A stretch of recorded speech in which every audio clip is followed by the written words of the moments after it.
غازی آباد حالات کې تاسو کتلی شئ دا شاته دا هر کال چې کوم دی زموږ دا مصیبت په موږ باندې راځي د اوسه پورې حکومت داسې صلاح عمل ته نه کوي چې دې ته څه بندوبست وکړي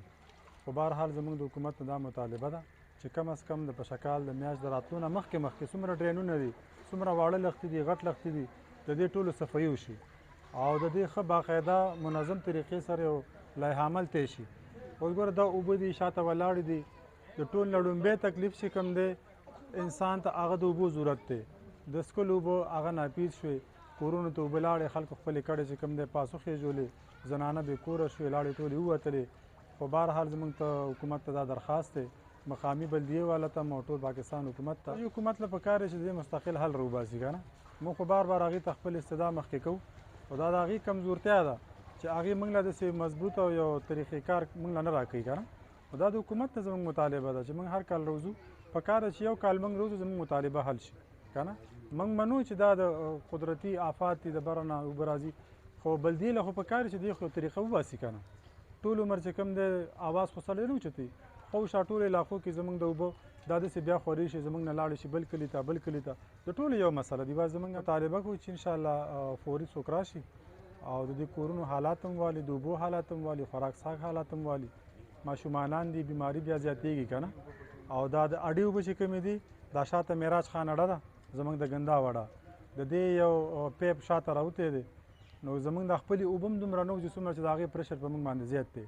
نو که تاسو بیا یو کلیپ کې واغستې خیر تاسو کتی شئ د هغې وختي خو ډېر زیات پرشر و اوس خو لږ کم شوی دی خو بهرحال دا ټولې اوبه دې خوا د هغې د را روانې دي زموږ د باران خپلې اوبه وځي الحمدلله خو اوس دې ځای کې چې کوم دی د اډې نه موږ چې کوم دی متاثر یې ډېر زیات نو مهرباني دوی کې د اډې د هم یو مستقل حل راشي او زموږ د دې کورونو د اوبو د دغه وکړي انشاءالله. ملګرو تاسو ته ښکاره ده دا سیلاب چې کوم راغلی دی د شب قدر په بازار باندې دا یو افت دی موږ منو ټیک ده چې د بره نه راغلی دی د الله پاک د نو موږ دا وایي دا حکومتي چې کوم اعلی چارواکي دي هغوی نه موږ دا مطالبه کوو چې دا یو ځل نه شو دوه ځل نه شو دا تقریبا چې په دې لږ وخت کې په درېیم ځل باندې هم دا سیلاب راغی نو موږ دا مطالبه کوو دلته زموږ تقریبا چې نن چې کوم نقصان شوی دی د لکونو روپو نقصان شوی دی او ډیر زیات نقصان شوی دی موږ ټول غریب خلک یې همدغه ته کرو سحر او ماښام یې ریبو نو چې موږ دلته دا کوم نقصانونه کیږي موږ ټول د حکومتي اعلی چارواکو نه دا مطالبه کوو چې موږ سره د په دې کې بھرپور امداد وکړي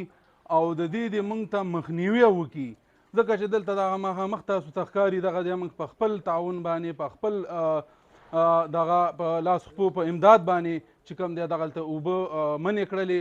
او دا خپل دوکانونه هم چې کوم دی محفوظ خو نه شول خو به هر حال دومره شولو چې یاره هغه معمولي چې کوم هغه وخت مطابق کوم دغه دی هغه موږ دلته هغه دغه برابر کړ نو زموږ د ټولو دوکاندارانو دا مطالبه ده چې بایجان موږ ته د دې ریلیف راکړلی شي موږ ته د دې تعاون راکړلی شي موږ ته د دې کې مرسته وکړلی شي او موږ سره په دې کې تعاون وکړلی شي. تاسو ډېر تاسو نقصان شوی اوسه پورې تاسو چا تاسو کړی کنه ایم ان ایم پی حکم انتظامیه زمونږ مخکې هم تاوان شوی دی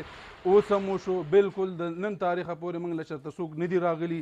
داسې موږ ته هېڅ ریلیف نه دی میلاو شوی موږ ته د 1 روپۍ تاوان هم نه دی میلاو شوی موږ نه کاغذونه وغیره واخیستلی شوي خو موږ ته داسې هېڅ